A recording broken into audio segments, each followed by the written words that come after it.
NAB jail میں دل کا دورہ پڑنے سے جاں بحق ہو گئے۔ نیب کے مطابق میاں جاوید پر سرگودا یونیورسٹی کے غیر قانونی کیمپسز کھولنے کا الزام تھا۔ بظاہر یہ ایک الزام تھا جو ثابت نہیں تھا، لیکن اس کے باوجود میاں جاوید کو اکتوبر 2018 میں گرفتار کیا جاتا ہے، ہتھکڑیاں لگائی جاتی ہیں اور نیب کے عقوبت خانے میں ڈال دیا جاتا ہے۔ میاں جاوید کے اہل خانہ اور متعلقین کے بقول انہیں نیب میں تشدد کا نشانہ بنایا گیا۔ صحت کی خرابی کے باوجود انہیں ہسپتال تک نہ لے جایا گیا۔ سوشل میڈیا صارفین بھی میاں جاوید کی ہتھکڑیاں لگی تصاویر شیئر کر کے نیب اور پاکستان کے نظام عدل پر شدید تنقید کر رہے ہیں، جہاں 400 سے زائد انسانوں کے قاتل راؤ انوار کو ہتھکڑیاں لگائی جاتی ہیں اور نہ ہی تفتیش کے لیے کسی عقوبت خانے میں ڈالا جاتا ہے۔ رسمی طور پر راؤ انوار کو حراست میں لیا گیا، لیکن دوران حراست خوب آؤ بھگت کی گئی، جس کی گواہی راؤ انوار کی تصویریں چیخ چیخ کر دے رہی ہیں۔ میاں جاوید سے پہلے پنجاب یونیورسٹی کے 70 سالہ سابق وائس چانسلر استاد مجاہد کامران سمیت دیگر اساتذہ کو بھی ہتھکڑیاں لگا کر عقوبت خانوں میں ڈالا گیا۔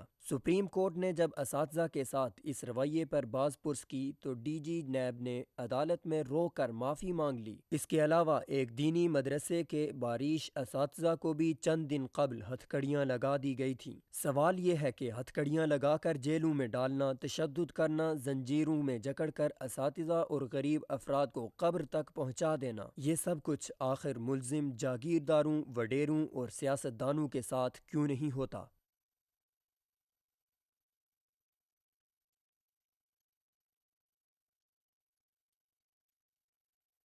ویلکم بیک ناظرین، آپ نے رپورٹ ملاحظہ کی۔ افسوسناک صورتحال اور افسوسناک واقعہ ہوا پاکستان کے اندر کہ سرگودا یونیورسٹی کے پروفیسر تھے، انہیں نیب نے حراست میں رکھا۔ الزام کیا تھا؟ الزام یہ تھا کہ انہوں نے لاہور کیمپس، جو سرگودا یونیورسٹی کا کیمپس ہے لاہور میں، وہاں پر کچھ جو عمارتیں تھیں، بلڈنگز تھیں، وہ غیر قانونی تعمیر ہوئی تھیں، یا اس پر جو نیب کی طرف سے کہا گیا ہے کہ غیر قانونی کیمپس کھولنے کا الزام تھا میاں جاوید پر، یہ نام بتایا جا رہا ہے، اور انہیں اکتوبر میں حراست میں لیا گیا تھا، لیکن عقوبت خانوں میں رکھا گیا نیب کے اندر۔ اور پھر اس کے بعد کی جو صورتحال ہے تو 1.5-2 ماہ وہ جیل میں رہے، اور پھر انہیں ہارٹ اٹیک ہوا، اور اس کے بعد نیب یہ کہہ رہا ہے کہ انہیں ہسپتال پہنچایا گیا تھا اور ہسپتال میں ان کو موت آئی ہے۔ اب سوال یہ ہو رہا ہے، بہت سے لوگ یہ کہہ رہے ہیں کہ یہ عموماً ایسا جو ہے نیب اس میں قصوروار نہیں ہے، ان کی اپنی موت لکھی ہوئی تھی، وہ تبھی موت مرے ہیں۔ لیکن دوسری طرف سے لوگ کہہ رہے ہیں کہ انہیں ایک معزز پروفیسر کو جب گرفتار کیا گیا، ایک معزز پروفیسر کو جب انہوں نے گرفتار کیا اور پھر تشدد کا نشانہ بنایا اور پھر جیل میں رکھا گیا، تو ظاہر سی بات ہے انہیں ہارٹ اٹیک تو ہونا ہی تھا۔ اور پھر اس کے ساتھ ساتھ جو صورتحال سامنے آ رہی ہے وہ یہ سامنے آ رہی ہے کہ جو وفاقی وزیر اطلاعات ہیں فواد چودھری، انہوں نے بھی میاں جاوید جو پروفیسر تھے، ان کی نیب کے اندر جو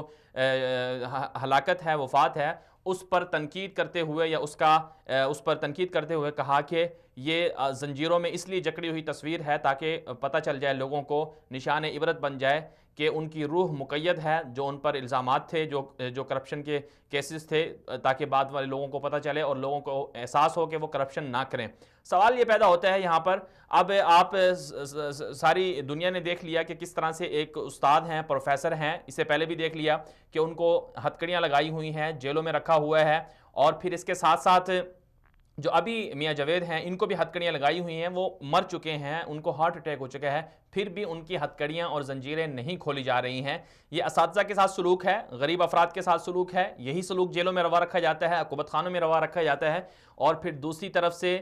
وہ لوگ بھی ہیں، آصف علی زرداری، میاں نواز شریف، شہباز شریف، اور اسی طرح خود پرویز خٹک، پرویز الہی اور علیم خان، اور نامعلوم کتنے ایسے لوگ ہیں، راؤ انوار جیسا ایک بڑا چہرہ پوری دنیا کے سامنے ہے، پاکستان کی ساری عوام دیکھ رہی ہے، ساری عدالتیں دیکھ رہی ہیں کہ یہ بھی مجرم ہیں، ان پر بھی الزامات ہیں، سیم کیس ہے، سیم معاملات ہیں، ان پر بھی الزامات ہیں کرپشن کے، اور دوسری طرف سے میاں جاوید پر بھی الزامات تھے کرپشن کے، لیکن انہیں ہتھکڑیاں پہنا دی جاتی ہیں، آصف علی زرداری کی ضمانتیں منظور کی جاتی ہیں۔ دوسری طرف سے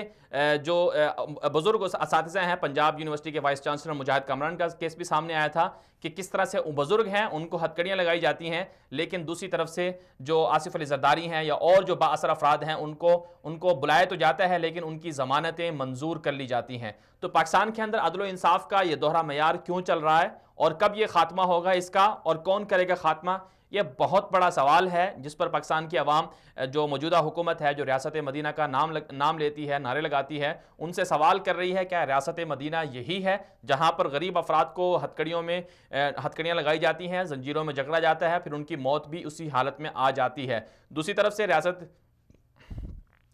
سے ریاست مدینہ کا جو خواب اور نعرہ لگانے والے وزیر اعظم عمران خان صاحب، ان سے سوال ہے کہ ریاست مدینہ جس کو آگے لے کر چلنے والے امیر المومنین سیدنا ابوبکر صدیق رضی اللہ عنہ تھے، اور پھر ان کے بعد سیدنا عمر رضی اللہ تعالیٰ عنہ تھے۔ سیدنا عمر رضی اللہ تعالیٰ عنہ کے بارے میں مشہور ہے کہ انہوں نے کہا کہ دجلہ کے کنارے جو عراق کے اندر ہے، جو دریا ہے دجلہ کے کنارے، اگر کوئی بکری کا بچہ بھی مر جاتا ہے تو عمر سے روز قیامت اس کا حساب ہوگا، اور عمر کی ذمہ داری ہے کہ اگر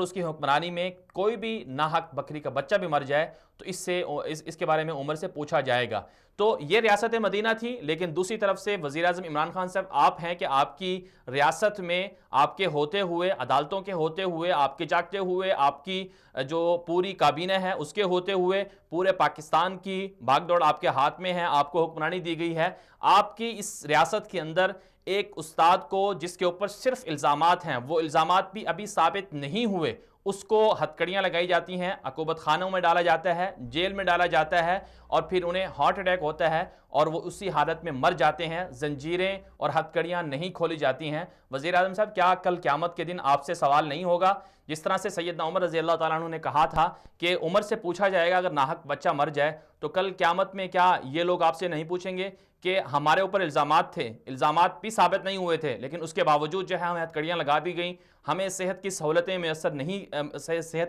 نہیں دی گئیں، اور ہماری اسی حالت میں موت آ گئی؟ تو اس وقت وزیر اعظم عمران خان صاحب آپ سے سوال ہے کہ آپ کیا جواب دیں گے؟ یہ آپ کو سوچنا ہوگا کہ آپ کی ریاست میں یہ کون لوگ ایسا کر رہے ہیں اور کون یہ مذاق اڑا رہے ہیں ایسی میتوں کا۔ مزید جان لیتے ہیں، اس وقت ہمارے ساتھ پنجاب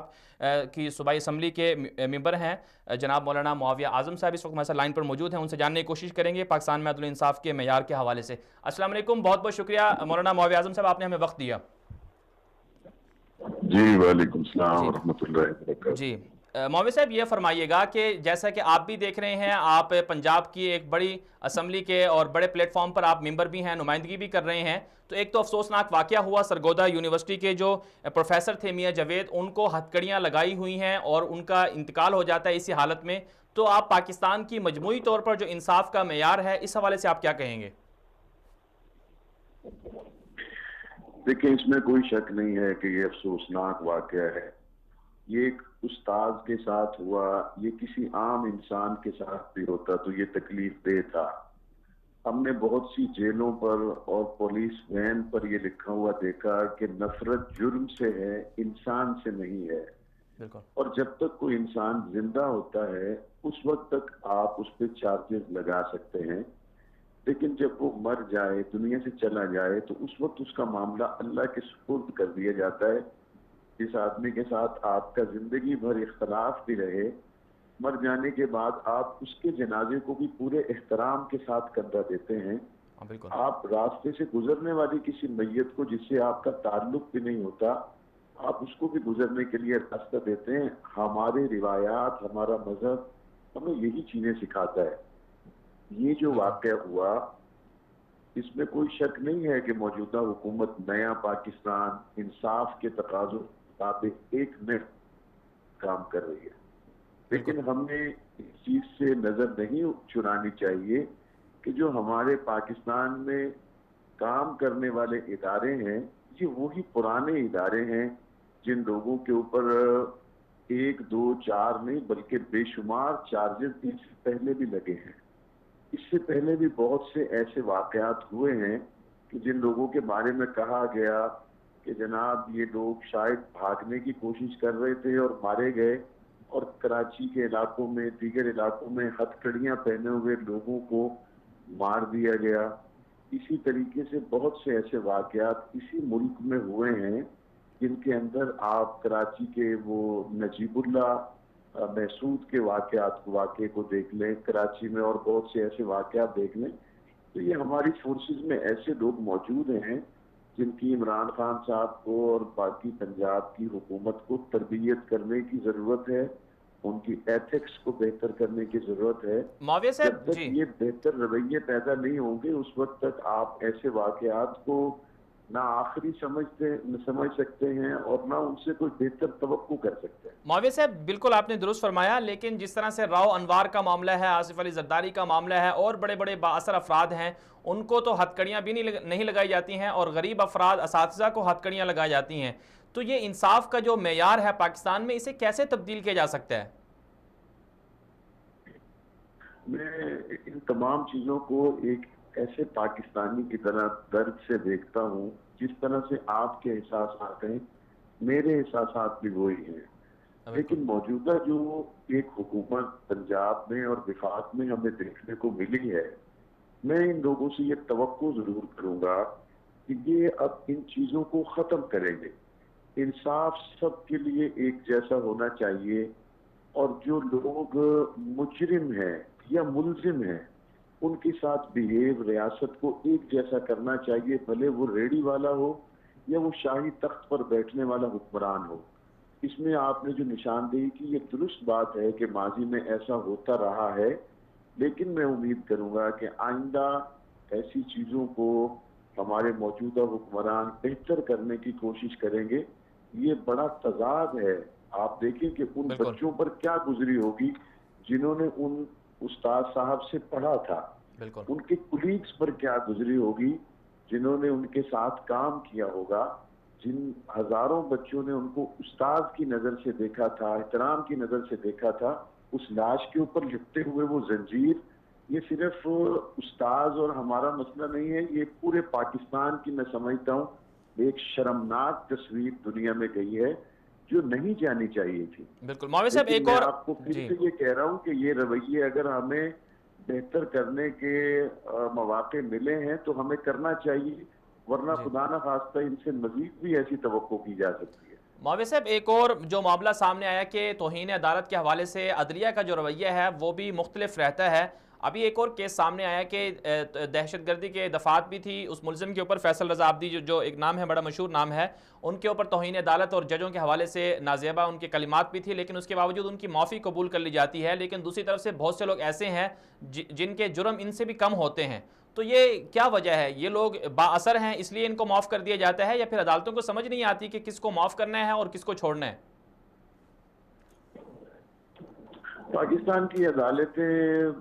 میں سمجھتا ہوں کہ پچھلے عرصے سے توہین عدالت کے معاملے میں بڑی حساس دکھائی دی ہمیں، اور اس میں ہم نے دیکھا کہ انہوں نے بہت سے لوگوں کو کٹہرے میں لا کھڑا کیا، اور وجہ اس کی صرف یہ تھی کہ ان لوگوں نے عدالت کا تقدس پامال کیا تھا. یہ موصوف تو وہ ہیں جنہوں نے سینٹ سے لے کر ٹاک شو سے لے کر پریس کانفرنسوں سے لے کر چوک چوراہوں کے جلسوں سے لے کر ہر جگہ پہ عدالت کے مذاق اڑائے، ہر جگہ پہ ہمارے ججز کا استہزاء اڑایا ہے. ایسے لوگوں کو اگر معافی مل سکتی ہے تو میں سمجھتا ہوں پھر اس کھیل کو ختم کرنا چاہیے، پھر سب کو معافی مل سکتی ہے. بالکل. پھر اس کو تقسیم میں نہیں رکھنا چاہیے کہ فلاں کے لیے تو مزاج کچھ اور ہے، فلاں کے لیے اور ہے. اور اس آدمی نے جو عدالتوں کے حوالے سے، پاکستان کے اداروں کے حوالے سے، اور بالخصوص پاکستان کی ریاست کو ہمسائے ملک کے ایجنڈے کو پورا کرنے کے لیے جس طور پر کمزور کرنے کی تخریب کارانہ بدترین کارروائیوں میں یہ بندہ ملوث رہا ہے، میں سمجھتا ہوں کہ وہ صرف عدالت کا نہیں، وہ تو قومی مجرم ہے. بالکل. ایسے آدمی کو کیسے ریلیف دیا جا سکتا ہے؟ اگر خدا نہ خواستہ کوئی ایسا ماحول بن رہا ہے تو اس پہ نظر ثانی کرنی چاہیے. ایسے لوگوں کو ریلیف دینے کا مطلب ہے کہ جن لوگوں کے مائنڈ میں کرمنل جراثیم پنپ رہے ہیں، آپ ان کو مزید موقع دینا چاہتے ہیں کہ وہ جو چاہیں کریں اور بعد میں ان کو گرین سگنل ملے گا.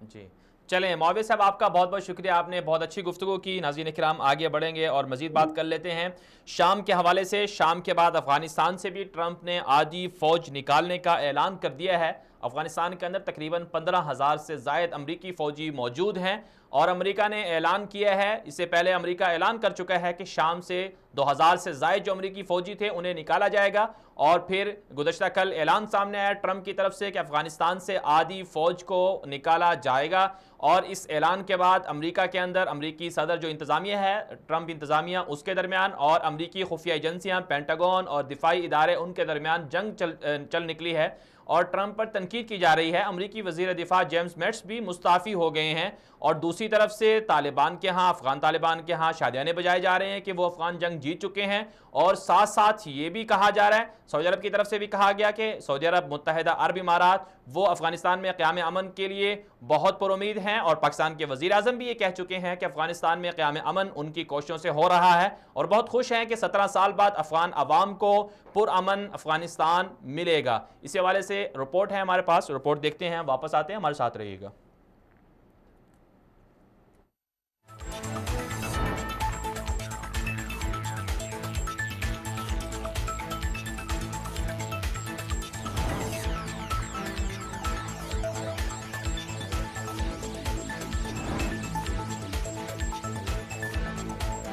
بیرونی دنیا جنگوں میں مصروف امریکی فوج کے خلاف ٹرمپ کا تاریخی فیصلہ۔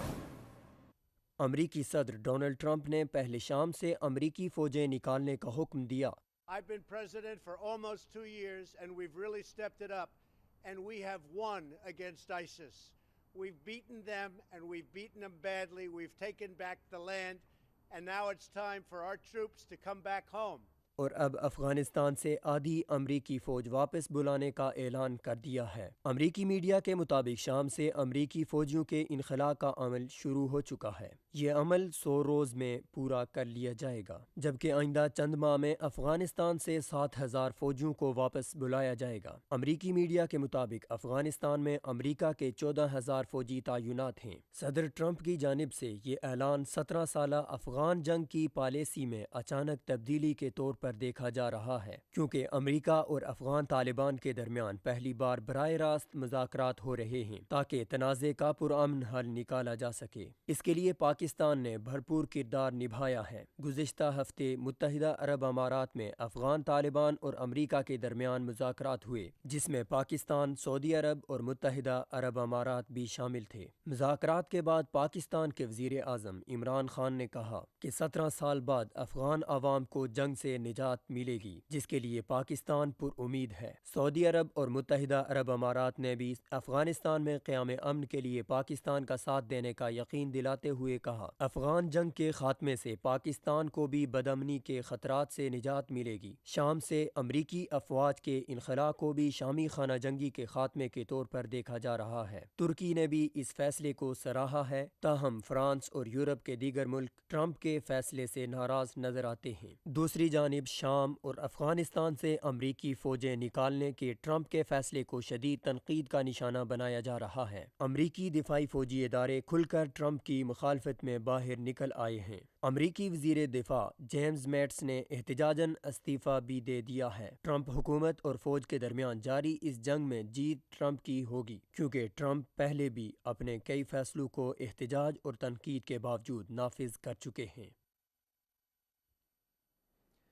ویلکم بیک ناظرین، آپ نے رپورٹ ملاحظہ کی کہ افغانستان کے اندر 17 سالہ امریکی جنگ کا خاتمے کا وقت قریب آ پہنچا ہے۔ پاکستان کے وزیر اعظم عمران خان یہ اعلان کر چکے ہیں کہ ان کی کوششوں سے افغانستان میں امن قائم ہونے جا رہا ہے، اور یہ بڑی اچھی بات ہے کہ امریکی صدر پہلے ہی کہہ چکے ہیں، جب انہوں نے انتخابی کمپین چلانا شروع کی تھی، اسی وقت امریکی صدر نے یہ کہا تھا کہ وہ بیرونی دنیا میں جہاں کہیں امریکی فوج ملوث ہے، چاہے وہ عراق میں ہو، شام میں ہو، افغانستان میں ہو، یا پھر یمن میں یا کہیں اور پر ہو، امریکی افواج کو واپس امریکہ بلائیں گے، کیونکہ امریکی افواج پر سالانہ اربوں ڈالر خرچ کیے جاتے ہیں جن کا کوئی فائدہ نہیں ملتا۔ یہی وجہ ہے کہ 17 سالہ امریکی تاریخ کی طویل ترین جنگ جو افغانستان میں لڑی گئی، امریکہ نے افغانستان پر چڑھائی کی تھی 2001 میں، اس جنگ کے خاتمے کا اعلان کر چکے ہیں امریکی صدر ٹرمپ، اور انہوں نے اس کے علاوہ جو ان کے اپنے مشیر ہیں زلمے خلیلزاد جو خود افغانی ہیں، افغان نیشنل ہیں اور ساتھ میں امریکی نیشنل بھی ہیں، ان کو باقاعدہ مشیر بھی مقرر کیا افغانستان کے امور کے حوالے سے، اور انہوں نے افغان طالبان سے کئی ملاقاتیں بھی کی ہیں، اور جو ابھی حالیہ جو ملاقات ہوئی ہے وہ متحدہ عرب امارات میں ہوئی ہے، جس میں افغان طالبان کے ساتھ امریکہ کا وفد بھی موجود تھا، اور ساتھ ساتھ پاکستانی حکام اور متحدہ عرب امارات کے حکام اور ساتھ ساتھ سعودی عرب کے حکام بھی اس میں کسی حد تک شریک تھے، اور یہ براہ راست گویا کہ 5 ملکوں کے درمیان میں یہ مذاکرات ہوئے تھے، اور پاکستان نے یہ بات باور کرائی تھی، پاکستان نے یہ کہا تھا کہ ان کی کوششوں سے افغانستان کے اندر اب امن قائم ہونے جا رہا ہے۔ تو متحدہ عرب امارات کے اندر جو یہ ملاقاتیں ہوئیں، یہ جو مذاکرات ہوئے، اس کے بعد امریکی صدر کا ایک بڑا اعلان سامنے آیا، جس میں انہوں نے کہا کہ افغانستان سے آدھی فوج جو ہے تقریباً 7,000 وہ واپس بلائی جا رہی ہے، اور اس اعلان کے اندر اب یہ صورتحال بھی کہی جا رہی ہے کہ وہ فوج کب واپس جائے گی، تو یہ کہا جا رہا ہے کہ وہ تقریباً آنے والے چند مہینوں کے اندر وہ فوج واپس چلی جائے گی، اور بقیہ کی جو فوج ہے اس حوالے سے بھی کہا جا رہا ہے کہ انہیں بھی جلد واپس بلا لیا جائے گا۔ تو یہ صورتحال ہے امریکی انتظامیہ کی، امریکی صدر ٹرمپ کی حکومت کی، ان کا یہ فیصلہ سامنے آیا تھا، اور دوسری طرف سے جو امریکہ کی خفیہ ایجنسیاں ہیں اور امریکہ کی دفاعی ادارے ہیں اور وزارت دفاع ہے، جیمز میٹس جو وزیر دفاع تھے وہ احتجاجاً جو ہے امریکی صدر ٹرمپ کے فیصلے کے خلاف وہ مستعفی ہو گئے ہیں، اور ساتھ ساتھ امریکہ کے سابق فوجی بھی یہ کہہ چکے ہیں جو افغانستان کی جنگ میں شامل رہے، انہوں نے کہا کہ فوجیں نکالنا افغانستان سے امریکہ کے لیے بہت بڑا خطرہ ہوگا، امریکہ کو چاہیے کہ وہ اپنی فوجیں افغانستان سے نہ نکالے، کیونکہ داعش آگے بڑھ سکتی ہے، اور ساتھ ساتھ امریکی مفادات ابھی تک افغانستان سے صحیح طرح سے حاصل نہیں کیے جا سکے۔ یہ کہنا ہے امریکی پینٹاگون کا، امریکی فوج کا، امریکی خفیہ اداروں کا اور امریکی وزارت دفاع کا، لیکن ٹرمپ اس بارے میں بہت متحرک ہیں، اور ان کی جو اپنی کوشش ہے وہ یہ چاہتے ہیں کہ افغانستان سے امریکی فوج کو نکال دیا جائے، کیونکہ سالانہ اربوں ڈالر جو ہیں افغانستان میں خرچ کیے جا رہے ہیں۔ اب نتیجہ کیا نکلے گا اس حوالے سے؟ جو صورتحال ہے پاکستان کے لیے بہت اچھی ہے، اور خود افغانستان کے جو عوام ہیں وہ بھی چاہتے ہیں کہ غیر ملکی افواج افغانستان سے نکل جائیں، اور پھر ساتھ ساتھ پاکستان کی جو عوام ہے، پاکستان کے جو ادارے ہیں، پاکستان کی حکومت ہے، وہ بھی یہ چاہتی ہے کہ افغانستان کے اندر قیام امن ہو۔ اس کی بڑی وجہ یہ ہے کہ افغانستان کے اندر چونکہ بدامنی بہت زیادہ ہے، افغانستان کی بدامنی کی وجہ سے پاکستان میں بدامنی ہوئی، پاکستان کے اندر 80,000 کے قریب لوگ جاں بحق شہید ہو گئے، اور ساتھ ساتھ پاکستان کا اربوں ڈالر کا نقصان بھی ہوا۔ افغانستان میں امن تب آئے گا جب امریکی فوج وہاں سے نکل جائے گی، اور جب افغانستان میں امن آ جائے گا تو پھر پاکستان میں بھی خود بخود امن آ جائے گا۔ اور اس کے ساتھ ساتھ جو ایک تاریخی منصوبہ چل رہا ہے سی پیک کا، اس حوالے سے بھی کہا جا رہا ہے کہ اگر امریکی فوج یہاں سے نکل جاتی ہے تو پھر اس سے پاکستان کو بہت زیادہ فائدہ ہوگا، سی پیک محفوظ ہو جائے گا، سی پیک کا جو منصوبہ ہے اس میں دیگر ممالک کو بھی شریک کر لیا جائے گا۔ یہاں پر ایک اور جو بات سمجھ میں آتی ہے وہ یہ ہے کہ افغانستان کے اندر دیگر 2 ممالک بھی موجود تھے، ایران بھی موجود تھا، انڈیا بھی، اس حوالے سے بات کر لیتے ہیں۔ اس وقت ہمارے ساتھ لائن پر موجود ہیں پاکستان کے سینئر صحافی تجزیہ کار جناب سیف اللہ خالد صاحب۔ سیف اللہ خالد صاحب، بہت بہت شکریہ، آپ نے ہمیں وقت دیا۔ یہ فرمائیے گا کہ افغانستان سے 7,000 فوجی نکالنے کا اعلان کیا ہے ٹرمپ نے، اور متحدہ عرب امارات میں مذاکرات بھی ہوئے تھے، پاکستان بھی بڑا پر امید ہے، اور دوسری طرف سے وزیر دفاع جیمز میٹس بھی مستعفی ہو گئے ہیں، تو یہ سارا معاملہ چل کیا رہا ہے اور آخر میں نتیجہ کیا نکلے گا اس کا؟ بسم اللہ الرحمن الرحیم۔ مدنی صاحب، اصل صورتحال یہ ہے کہ دانشور اور امریکہ کی نیچر کو سمجھنے والے لوگ ایک عرصہ سے کہہ رہے تھے کہ یہ بدمست گائے کسی وقت بھی رسا توڑا کے افغانستان سے بھاگ جائے گی، اور وہی سچویشن ہے۔ متعلقہ جو کارنر تھے جن کو ان پہ نظر رکھنی چاہیے تھی، ان کو تو جنوری سے ہی اس بات کا اندازہ تھا کہ امریکی اب پیک اپ کی پوزیشن میں ہے اور یہ بھاگیں گے۔ اسی لیے آپ دیکھتے ہیں کہ خطے میں بہت زیادہ ایکٹیویٹی شروع ہو گئی تھی۔ پاکستان میں انٹیلیجنس چیفز کی ایک کانفرنس بھی ہوئی 3-4 ملکوں کی، اس میں پہلے ایران شامل تھا، بعد میں وہ ایران اس میں شامل نہیں ہوتا رہا، پھر اور بھاگ دوڑ آپ دیکھتے ہیں ماسکو میں، بیجنگ میں، پاکستان میں، یہ چلتا رہا سلسلہ۔ وہ ساری چیزیں اسی سلسلے میں تھی۔ اب خطرہ یہ ہے کہ امریکہ نے جو گن ڈالا ہے وہ اس کو اسی طرح سے خطے میں چھوڑ کے بھاگنے کے چکر میں ہے۔ ابھی اس نے مذاکرات میں ایک طرف مذاکرات میں بیٹھا ہے اور دوسری طرف وہ اپنی آدھی فوج کو لے کے بھاگ رہا ہے۔ اس کا مطلب یہ ہے کہ وہ باقی کو بھی لے کے بھاگے گا یہاں سے۔ تو آپ امریکیوں کو ڈر لگ رہا ہے اپریل سے۔ جی، نتیجہ یعنی کہ نکلے گا کہ امریکی فوج پوری کی پوری نکل جائے گی؟ یقیناً نکلے گی، اس کے سوا ان کے پاس راستہ کوئی نہیں ہے. دیکھیں جو کام 14,000 فوج نہیں کر سکی وہ 7,000 کیسے کر پائے گی. بالکل. اور تیسری بات یہ ہے کہ ابھی جو مذاکرات کے بعد انہوں نے طالبان کے جو ہائی پروفائل قیدی تھے جن میں عدد حقانی بھی تھے اور باقی کچھ اور بھی نام تھے، ان سب کو رہا کر دیا ہے. اور جو ذبیح اللہ نے اس پہ دیا ہے اپنا ریئیکشن، اس نے کہا کہ آنے والے دنوں میں اور بھی اچھی خبریں آنے والی ہیں، جن میں میرے اطلاع کے مطابق طالبان کو بلیک لسٹ سے نکال دیا جائے گا، ان کو دہشت گرد کی بجائے پولیٹیکل اینٹی کے طور پہ تسلیم کیا جائے گا، اور ان پہ افغانستان کے قضیے کا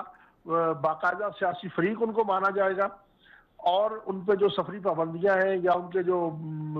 ایسٹس بین کرنے کی پابندیاں ہیں اکاؤنٹس کی، وہ ساری ختم کر دی ہیں. سیف اللہ صاحب ایک اور بات جس طرح سے یہ ہے جی سیف اللہ صاحب ایک اور بات جو شام کے حوالے سے ہے کہ شام سے بھی امریکہ نے فوجیں نکالنے کا اعلان کیا تھا، تو یہ امریکہ یہ سارے ملکوں سے، آپ کو لگتا ہے ایسا ہے کہ سارے ملکوں سے اپنی فوجیں واپس بلا لے گا؟ دیکھیں اس وقت جو سچویشن ہے امریکن اکانومی کی، یا جو وہاں اپنے ان کے انٹرنل کانفلکٹ چل رہا ہے، اس میں تو ان کے لیے سروائیول یہی ہے کہ وہ باہر سے نکالیں اپنی فوجوں کو، اپنی انوالومنٹ کم کریں. اور اس وقت میں دیکھا یہ جا رہا ہے، آپ انٹرنیشنل جب تجزیے دیکھتے ہیں کہ امریکہ عالمی معاملات سے الگ تھلگ ہوتا چلا جا رہا ہے، وہ اپنے اب سروائیول کی جنگ کی طرف جا رہا ہے. اور وہ میرا خیال ہے کہ ٹرمپ کو جیسا بھی ہم سمجھیں، یہ اس کا ایک وائز فیصلہ ہوگا کہ دنیا کے تنازع میں سے جان چھڑا کے پہلے اپنے ملک کو سیدھا کرے. لیکن پینٹاگون کیوں مخالف ہے؟ اگر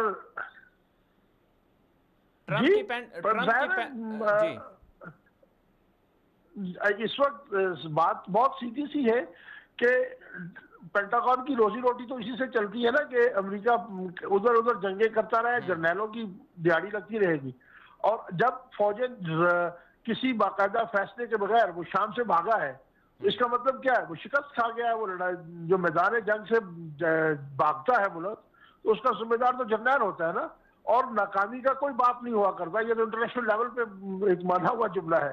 اب افغانستان میں بھی آپ دیکھ لیں، وہ کوئی احسان نہیں کر رہا اپنی فوجیں نکال کے. سچویشن یہ ہے کہ پورے افغانستان پہ امریکی خود تسلیم کر رہے ہیں کہ 70% افغانستان پہ طالبان کی حکومت باقاعدہ قائم ہے، ان کے کنٹرول میں ہے. باقی 30% جو ہے اس میں بھی 15% علاقہ وہ ہے جس پہ آن آف چلتا رہتا ہے. کبھی طالبان غالب آ جاتے ہیں، کبھی وہ اپنی حکمت عملی سے خود پیچھے ہٹ جاتے ہیں. تو جس ملک کے 85% تو وہ چھوڑ چکے ہیں، لڑائی میں ہار چکے ہیں. تو اب وہاں کیا رہ گیا ان کے لیے؟ اب تو یہی ہے کہ وہ کسی دن طالبانوں سے گھیر لیں اور کہیں کہ سرنڈر کرو. اس سے بچنے کے لیے اس سے پہلے وہ بھاگنا چاہتے ہیں. تو اس شکست کی ذمہ داری ٹرمپ پہ تو نہیں آئے گی. شکست کا ذمہ دار تو پینٹاگون ہے، جرنیل ہیں. تو جرنیل تو مخالفت کریں گے، جو وہ تو آخری مرحلے تک پینٹاگون کہتا رہے گا کہ ہمیں اور پیسے دو، اور فوجی دو، ہم اور بندے مارے وہاں پہ جا کے. چلیں تو یہ سچویشن ہے. افغانستان کی جنگ مکمل طور پہ امریکہ ہار چکا ہے، اور اب صرف وہ یہ ہے کہ اس گند سے جان چھڑانے کے لیے وہ بھاگنا چاہتا ہے. اور پاکستان کا اور خطے کے باقی ملکوں کا مطالبہ یہ ہے کہ وہ اپنا گند سمیٹ کے باقاعدہ ہینڈ اوور کر کے جائے حکومت جن سے چھینی تھی. چلیں، بہت بہت شکریہ سیف اللہ خالد صاحب، آپ نے بہت اچھا تجزیہ کیا. ناظرین کرام، ایک بڑا فیصلہ سامنے آیا ہے امریکی صدر ٹرمپ کی جانب سے. شام سے فوجیں نکالی امریکی صدر نے، اور پھر ساتھ ساتھ افغانستان سے بھی فوجیں نکالنے کا اعلان کیا. اب اگر امریکہ بالکل وہاں سے نکل جاتا ہے افغانستان سے، تو اس کے دو بڑے فائدے ہوں گے. ایک تو خود افغانستان کے عوام کو فوائد ملیں گے کہ افغانستان کے اندر امن قائم ہو جائے گا، اور دوسرا بڑا فائدہ پاکستان کو ملے گا کہ افغانستان میں امریکی مداخلت کی وجہ سے پاکستان کو جو دہشت گردی کا سامنا تھا، نقصانات برداشت کرنا پڑ رہے تھے، پاکستان کے افواج پر حملے ہو رہے تھے، اور پاکستان کے اندر دہشت گردی کے حملے ہو رہے تھے، اور ساتھ ساتھ پاکستان کے اندر جو اکانومی کو نقصان ہو رہا تھا، اور خطے میں جو جاسوسی کا ایک بڑا نیٹ ورک چلایا جا رہا تھا، اس کا خاتمہ ہوگا. پاکستان بھی پرامن ہوگا، اور افغانستان کے پرامن سے پاکستان بھی پرامن ہوگا. اور ساتھ ساتھ جو افغانستان کے اندر دیگر دو بڑے ملک ہیں، ایران اور انڈیا، ان کو بھی ایک طرح سے شکست ہو رہی ہے، کیونکہ مین اور مرکزی کردار پاکستان متحدہ عرب امارات سعودی عرب کر رہا ہے، جو دونوں کے درمیان میں مذاکرات کروا رہا ہے. یہ بہت اچھا فیصلہ ہے، جسے جتنا سراہا جائے اتنا کم ہے. آگے بڑھیں گے، لیکن اس سے پہلے ایک مختصر سی بریک لیں گے. بریک کے بعد واپس آئیں گے، ہمارے ساتھ رہیے گا.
ویلکم بیک ناظرین، یمن سے آپ کو ایک بہت بڑی خبر دیں گے۔ تہلکہ خیز انکشافات سامنے آئے ہیں۔ حوثی باغیوں نے 18,000 سے زائد بچوں کو یمنی جنگ میں جھونک رکھا ہے اور ان میں سے ہزاروں کی تعداد میں بچے مارے گئے ہیں۔ حوثی باغی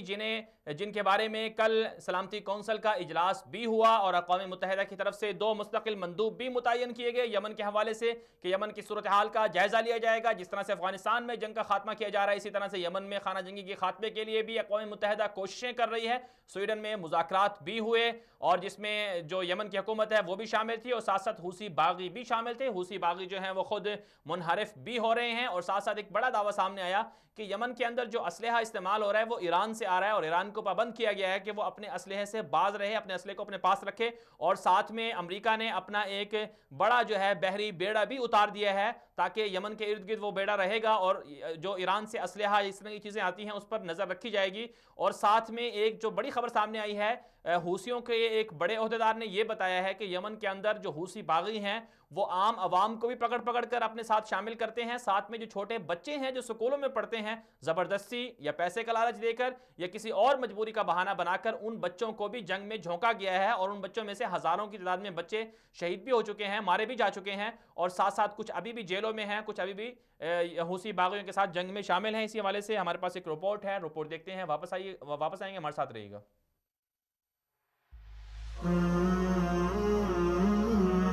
یمن جنگ میں جھونکے گئے بچوں کی لرزہ خیز داستان۔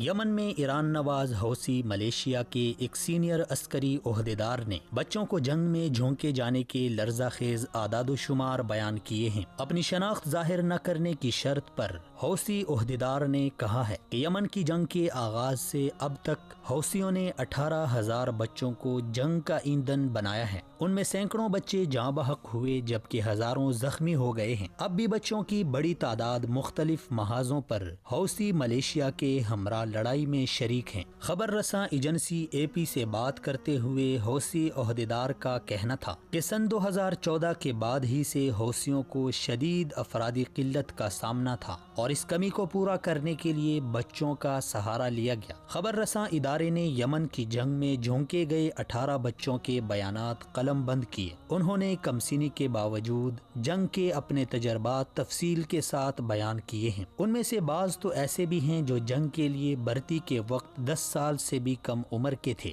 13 سالہ محمد جو فوجی وردی میں ملبوس تھا، اس نے بتایا کہ اس نے 2 سال تک حوثیوں کے ہمراہ لڑائی میں حصہ لیا۔ بچے نے بتایا کہ اس نے کئی افراد پر تشدد کیا اور بہت سے لوگوں کو ہلاک کیا۔ اب اس کے لیے یہ کوئی بوجھ نہیں، چاہے وہ زندہ رہے یا مر جائے۔ بعض بچوں نے بتایا کہ انہیں اسکولوں سے اغوا کیا گیا اور اس کے بعد انہیں حوثیوں کی صفوں میں عسکری تربیت دی گئی، انہیں مالی لالچ دیا گیا۔ بعض بچوں نے کہا کہ انہیں زبردستی جنگ کا ایندھن بنایا گیا۔ یمن میں حوثیوں کے زیر تسلط علاقوں میں جگہ جگہ سڑکوں پر کمسن بچوں کو بندوقیں اٹھائے دیکھا جا سکتا ہے۔ یہ اس بات کا واضح ثبوت ہے کہ حوثی شدت پسند بچوں کو بے رحمی کے ساتھ جنگ کا ایندھن بنا رہے ہیں۔ واضح رہے کہ یمن کی جنگ میں حوثیوں کی جانب سے بھرتی ہونے کے بعد بڑی تعداد میں بچے مارے گئے، ان کی میتیں بند تابوتوں میں ان کے گھروں کو لٹائی جاتی ہیں۔ یمن کی 3 سال سے جاری لڑائی میں اب تک 16,000 بچے لقمہ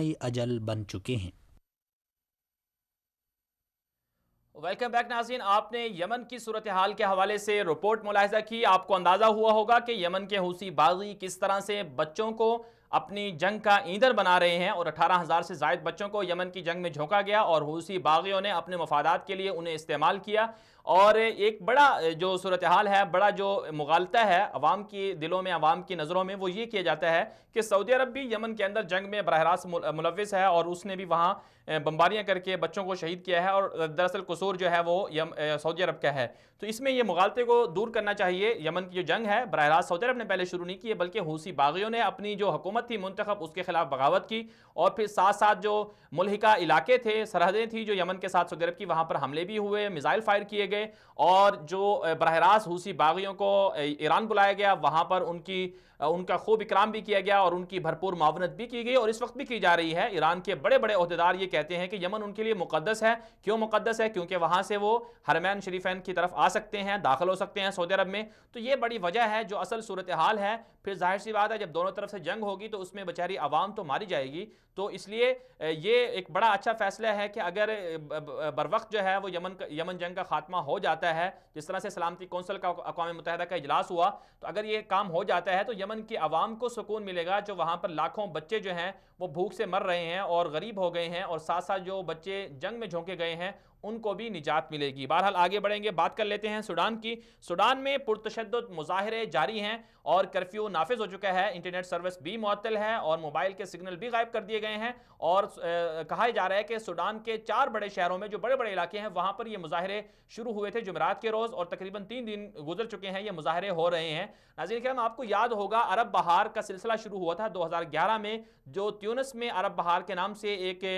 بغاوت شروع ہوئی تھی، جسے بغاوت کہہ لیں یا احتجاجی مظاہرے کہہ لیں۔ مظاہرے شروع ہوئے تھے، زین العابدین جو تیونس کے صدر تھے ان کو ہٹنا پڑا تھا وہاں سے، وہ وہاں سے فرار ہو کر بھاگ نکلے تھے، اور پھر اس کے بعد جو ہے عرب بہار کے جو مظاہرے تھے وہ مصر میں داخل ہوئے۔ مصر کے صدر حسنی مبارک کو 30 سال اقتدار چھوڑنا پڑا، اور ساتھ میں لیبیا کے معمر قذافی کو اپنی جان سے ہاتھ دھونا پڑا، یہی عرب بہار جسے نام دیا جاتا ہے۔ اور پھر اس کے بعد جو ہے شام میں آگ لگی، عرب بہار آئی، اور اس کے بعد سے جو صورتحال ہے شام کی وہ بھی آپ کے سامنے ہے، اور باقی ممالک کے اندر بھی عرب بہار کے نام پر مظاہروں کا سلسلہ شروع کیا گیا لیکن کامیاب نہیں ہو پائیں۔ اب جو سلسلہ ہے وہ سوڈان کے اندر آ چکا ہے، سوڈان کے اندر مظاہرے ہو رہے ہیں، اور وہاں کی جو عوام ہے وہ باہر نکلی ہوئی ہے، سڑکوں پر ہے۔ عوام کا بنیادی مطالبہ یہ ہے کہ انہیں سہولیات نہیں مل رہی، انہیں بے روزگاری ہے، ان کو صحیح طرح سے روزگار نہیں مل رہا، مہنگائی بہت زیادہ ہو چکی ہے، وہ بہت ساری چیزیں نہیں خرید سکتے ہیں، روٹی تک خریدنے سے مجبور ہو چکے ہیں، یہ سوڈانی عوام کا کہنا ہے۔ اگر ان حقائق کا جائزہ لیا جائے کہ یہ مظاہرین درست ہیں یا پھر حکومت درست ہے، تو حقیقت یہ سمجھ میں آتی ہے کہ دراصل ایک پورا گیم ہوتی ہے، پورا ایک منصوبہ ہوتا ہے، ایک منصوبے کے تحت کوشش کی جاتی ہے کہ ملکوں کو اندر سے کھوکھلا کر دیا جائے، کمزور کر دیا جائے، ملکوں کے خزانے کو قبضے میں کر لیا جائے، ملکوں کو دیوالیہ کر دیا جائے، تاکہ وہاں کی عوام جو ہے وہ مجبور ہو جائے کہ اپنے حکمرانوں کے خلاف باہر نکلے، اور حکمران بھی مجبور ہو جائیں کہ عوام کو وہ سہولیات اور روزگار اور جو وسائل ہیں وہ نہ دے سکیں۔ تو یہی صورتحال ہے، آپ آئی ایم ایف کا اندازہ لے لیں، آئی ایم ایف کی جو صورتحال ہے، جو کہانی ہے وہ یہی ہے، استعمار کا جو نظریہ ہے وہ یہی ہے۔ آج جو جنگ چل رہی ہے دنیا کے اندر، جو سٹریٹجی چل رہی ہے جنگ کے حوالے سے، قبضوں کے حوالے سے، وہ یہ نہیں ہے کہ براہ راست کسی ملک پر چڑھ دوڑو، اس پر حملہ کر دو۔ یہ جو طریقہ تھا جنگوں کا یہ اب ختم ہو چکا ہے۔ اب یہ ہے کہ ان کی معیشت کو، ان کی اکانومی کو کمزور کر دو، تاکہ ان کے پاس کھانے کے لیے، پہننے کے لیے کچھ نہ ہو، اور پھر عوام اور حکمران آپس میں لڑ پڑیں۔ تو یہ صورتحال آزمائی گئی تھی عرب ملکوں کے اندر، شام کے اندر آزمائی گئی، لیبیا کے اندر آزمائی گئی، مصر کے اندر آزمائی گئی، تیونس کے اندر آزمائی گئی، اور اب سوڈان کے اندر آزمائی جا رہی ہے۔ اور خطرہ یہ ہے کہ کہیں سوڈان کو یمن یا پھر شام یا پھر عراق یا پھر لیبیا یا پھر تیونس یا پھر مصر بنانے کی کوشش نہ کی جا رہی ہو۔ اور اس کے ساتھ ساتھ ایک بات اور بڑی اہم ہے کہ عرب ملک جب شام کے اندر جنگ ہوئی تھی، شام کے اندر خانہ جنگی کے بعد کوئی بھی ملک جو ہے عرب ممالک کا سربراہ جو ہے وہ بشار سے ملنے کے لیے نہیں گیا، لیکن سوڈانی صدر پچھلے ہفتے بشار سے ملنے بھی گئے۔ تو ظاہر سی بات ہے یہ بھی ایک بڑا خطرہ ہو سکتا ہے کہ شاید اس وجہ سے وہ ہوا ہو۔ اب اس سے پاکستان کے لیے کیا سبق ہے کہ پاکستان کے اندر بھی کوششیں یہ کی جا رہی ہیں کہ عوام کو اور حکمرانوں کو آپس میں لڑایا جائے، بے روزگاری عام کی جائے، مہنگائی بہت زیادہ ہو جائے، پیٹرول کے نرخ بہت زیادہ ہو جائیں، اور ساتھ ساتھ ڈالر بہت اونچا چلا جائے، تاکہ پھر پاکستان کے اندر بھی وہی عرب ممالک کے اندر جو صورتحال پیدا کی گئی تھی وہی پاکستان کے اندر بھی پیدا کی جائے۔ تو اس لیے پاکستان کی عوام کو بھی اس حوالے سے اپنے آپ کو مضبوط رکھنا ہوگا اور انتہائی طور سے اپنے غور و فکر کرنا ہوگا، اور حکومت کو بالخصوص چاہیے کہ وہ وہاں پر جو مہنگائی کرنے جا رہی ہے، اور مہنگائی جو کرنے جا رہی ہے حکومت آئی ایم ایف کی شرائط پر، اسے کنٹرول کرنا ہوگا۔ آئی ایم ایف کا جو ہدف ہے وہ پاکستان کی عوام کو اور حکمرانوں کو آپس میں لڑانا ہے۔ آگے بڑھیں گے، بات کر لیتے ہیں پاکستان کے معاشی مسائل کے حل کے لیے متحدہ عرب امارات نے پاکستان کو $3 ارب دینے کا اعلان کیا ہے۔ متحدہ عرب امارات کے ولی عہد نے یہ اعلان کیا اور انہوں نے کہا کہ پاکستان کو ہم $3 ارب دیں گے، اور ساتھ ساتھ جو ذرائع ہیں وہ یہ بھی بتا رہے ہیں کہ متحدہ عرب امارات سے پاکستان کو